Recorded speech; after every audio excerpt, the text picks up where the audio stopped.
I'm currently generating over 160 meetings per week for my company. And we're doing it without a single SDR picking up the phone, without a massive ad budget, and without blasting thousands of generic cold emails. Instead, I used AI to build what I call an allbound system, where inbound and outbound aren't separate channels anymore. They feed into each other through AI agents, social signals, and automated workflows that run around the clock. And the best part is, you don't need a big team or expensive enterprise tools to do this. In this video, I'm going to walk through this exact system and how I use it step by step and show you how to copy it. Let's dive in. I want to explain why we moved away from the traditional approach, because it sets up everything else in this video. And if you're pulling static lists based on job title, location, revenue from tools like Apollo or Zoom Info, you're using the same data as everyone else. Your prospects are getting hammered by dozens of companies running the same playbook, and now email providers are using AI to filter out anything that reads like a sales pitch before it even hits the inbox. So instead of reaching out to people because they match a filter, we reach out because they just did something that shows they might actually care. That could be engaging with competitors' content, talking about a problem we solve, or hiring for a role that signals they need what we offer. One signal like that is worth more than 1,000 emails to people who have no reason to talk to you. That shift is what allowed us to build a system where 3 people generate over 160 meetings a week. So let me show you how exactly I built the allbound framework. Now, before I dive into these layers, here's a quick look at how the whole system connects. We have 3 core functions running this. First is the master list builder. This is your growth or revenue operations person responsible for building evergreen lists. That's key, evergreen lists, using mainly social listening. They're not doing manual prospecting. They're setting up automated signal-based searches that run continuously. Second, the account executive or AE, which in this case is me, I'm closing deals and self-sourcing warm leads that the system feeds to me. Third is an SDR I built using NA10. It handles replying to inbound traffic, nurturing leads, and booking in warmer prospects coming into our sites. Then we have a content generator who acts as a ghostwriter for the entire team, taking real themes from our sales calls and turning them into posts. I'll explain exactly how that content loop works later in the video. So let's get started and walk through each layer, starting with the one that makes everything else possible, and that is the signal-based prospecting. Everything starts with how you build your list. And this is where Trigify, which is my own tool that I developed, sits at the center of this entire operation. So let's dive in. Inside Trigify, we have 2 main features powering this: social listening and social engagement via our workflow feature. I'm going to walk you through how we can set up a Boolean search to monitor anyone talking about a specific topic across something like LinkedIn, for example. But we have multiple other social sites like Reddit, YouTube, podcasts, Threads, Instagram, and so on. So for example, with my use case here, what I'm searching for here, I want to search for anyone who is talking about something that has a high level of intent for me on LinkedIn. So I'm going to search for something where it's related to signals. And then inside of here, I'm going to have social or sales or marketing. Right. And so what this is now going to search for is it's searching for anyone who is talking about signals and social or sales or marketing, basically. And we can start to use it to find very specific people talking about very specific things. Now, if you feel like it's a little bit generic, I could get rid of certain keywords, for example, or I can make it a little bit more specific. So if signals is maybe coming back and being irrelevant content, I can narrow all of that down. So now whenever someone posts about these topics or engages with content around them, they flow into a system automatically where I then go ahead and capture that engagement. So one of the popular one that I do is I track for any intent subjects. I also monitor specific profiles that I upload into here. So these are competitors, these are thought leaders that are tracking specific things, and they are obviously my own brand. Now, once they post, they basically filter through into what I have as this workflow setup, which is capturing all of that engagement. So here I'm monitoring for 3 different competitors and the intent-based search that I obviously just set up and my own brand. When one of these posts comes in, I go ahead and I grab all of the engagement that these individuals are getting. I enrich that information. I verify that they're ICP before I can go ahead and do things like send it through to Clay, or I could send it through to tools like HeyReach or Instantly or SmartLead or whatever pill is your poison there when it comes to your outreach. Now, I tend to group these people that I'm tracking into what we call like groups. So for example, like one is for competitors, one is for my own brand, and one is for thought leaders. And then each different group will have a different strategy, a different campaign associated with it. Every like, every comment, every person touching this content that I'm searching for gets captured. Now, if they match our ICP criteria, which you can see that we have inside of this node, we find their email addresses, and then as I say, we automatically add them to a outreach system. This is so much more effective than a static list. For example, if someone has been liking content about cold email infrastructure 10 times in the last month, and I email them saying, hey, I can help you land in the inbox, they're far more likely to respond. That's not personalization for the sake of personalization. It's person level relevance based on what they actually care about right now. My campaigns using social signals typically get a 1 in 4 positive reply rate, which is dramatically higher than anything that I've done personally and anything that I've seen from a cold static list. On top of this, I use a strategy called social warming, which makes this even more powerful. So what is social warming? Well, the idea is simple. You monitor key thought leaders in your ICP. So for example, in this social listening that we're looking at here, you'll notice that I've got a load of different profiles that I'm basically set up and monitoring within here. You can see people like Carl Coleman, Sam Jacobs. These are all influential marketing individuals. Now, anytime that they post about something relevant, I have a workflow set up. It uses an agent inside of our workflow system that classifies whether that post is relevant to what my business does. If it is, then I'm going to go ahead and collect all of that engagement. Now, at the same time, I'm going to go and get notified via Slack the moment they post. And the reason I'm going to do this is I'm going to drop some value into that comment. Now, my prospects that I want to reach out to, they're obviously going to start engaging with this content. They're going to see my post within that comment section, typically because I'll be the first to comment there. So that means once I collect all of this engagement, all the likes and comments, the chances are they would have seen my name in some shape or form, either through the notification system or just as they go on to that post and they like it. So when it comes to me reaching out via the inbox, whether that is through email or even potentially LinkedIn, my name is a little bit more familiar to them, right? They understand, they know who I am because they've probably seen them and they've seen my name maybe 5 to 10 times before I reach out. So your DMs stop being cold and your emails stop being ignored. Now, before I explain how I actually reach out to these people, if you want to start building signal-based lists and running social warming, just like I showed you, head over to the Trigify site and sign up. Link is in the description. It's totally free to do so. Now back to the video. Cold email infrastructure. So now you have high intent leads flowing in. The next question is how you actually reach them without landing in spam. We mainly rely on cold email, and for that we use Instantly. But we're also actually experimenting with a new tool called Plus Vibes. So here's an example of a campaign we're running. Okay, so in this campaign, we have a 2-step process. I typically only ever do 2 steps, and we always lead with value. So in this case, you'll see on LinkedIn and Twitter and all these other places, lead magnets are incredibly popular.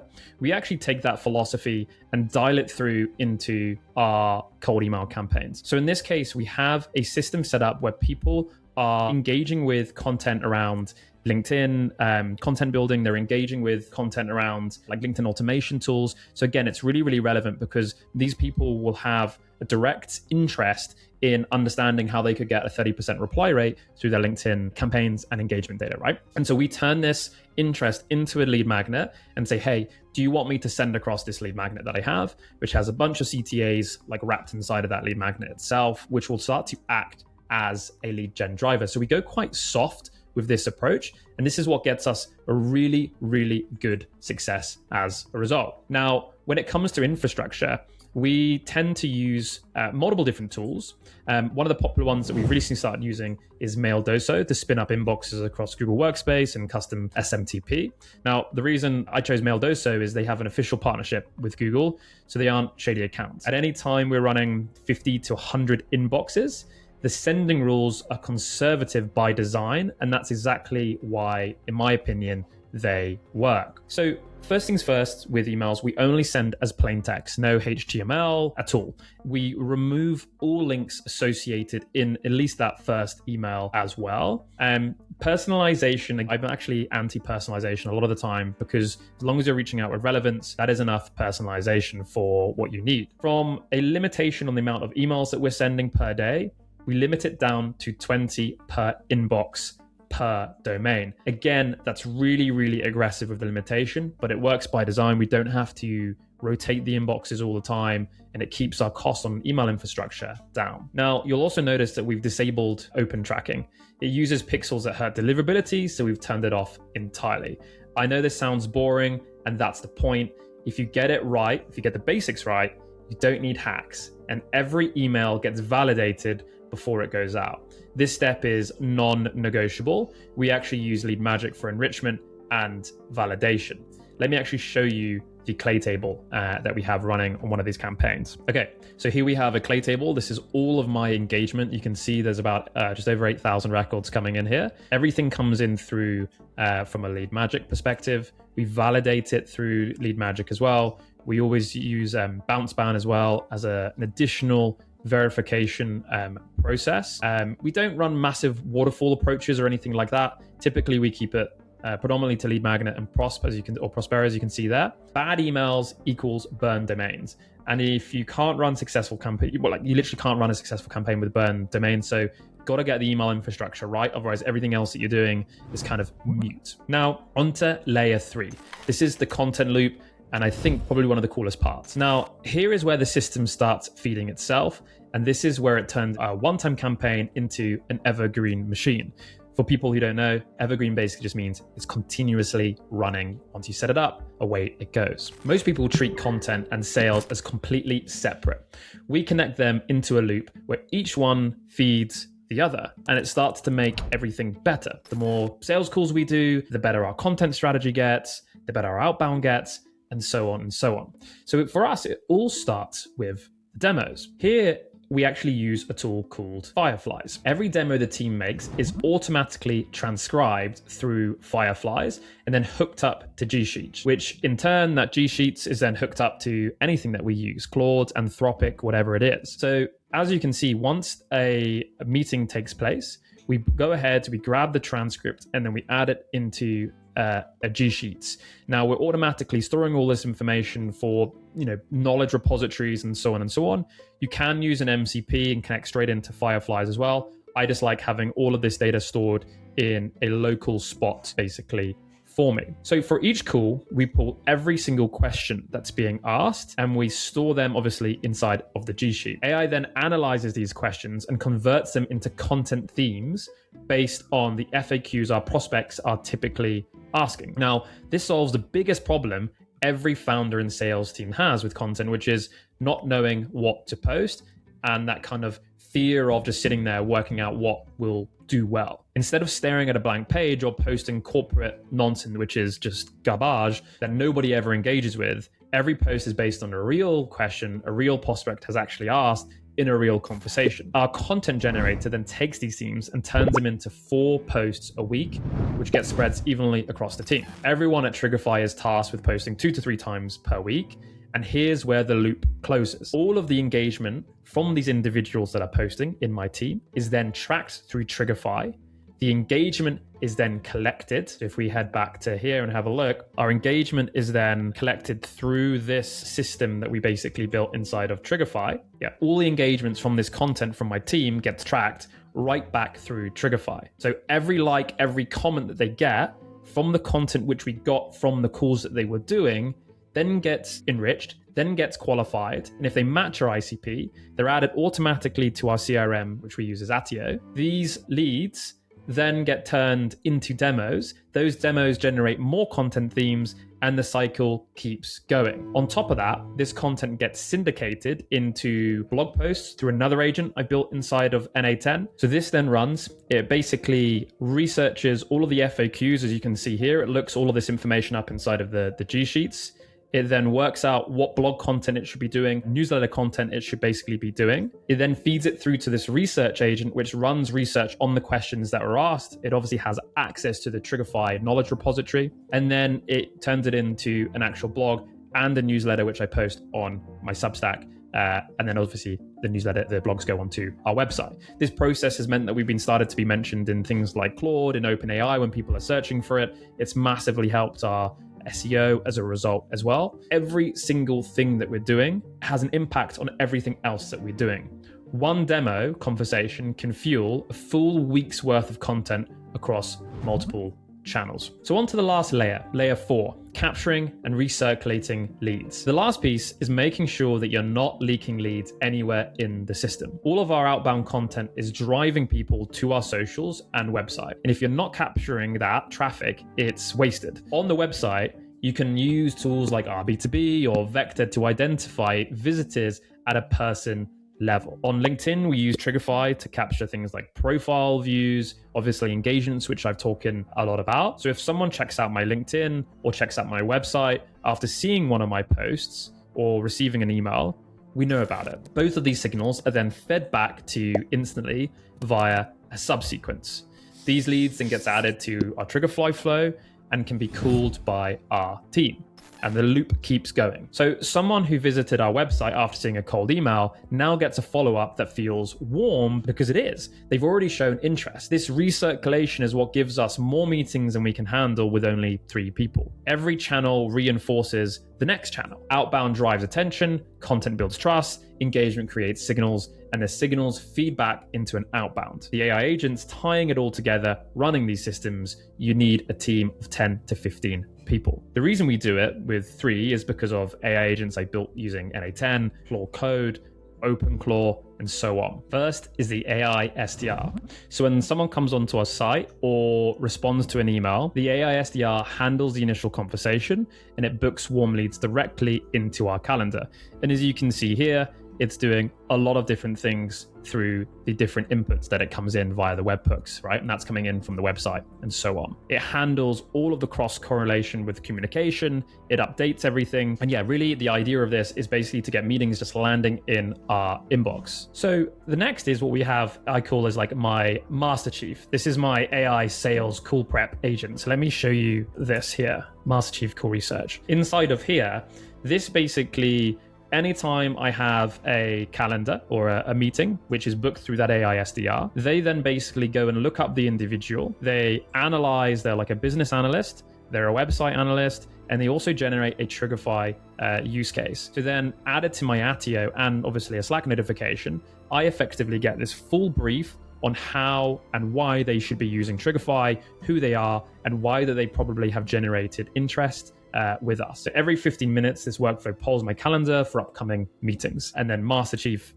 deploys these sub-agents to run. Now, the key thing with this is you'll notice that I'm updating systems of record throughout the journey with all of these different workflows and agents that I've built. Typically, like my systems of records are either local repo files that I have, or a CRM, or maybe something like Supabase or whatever it is. In this instance, it's Attio.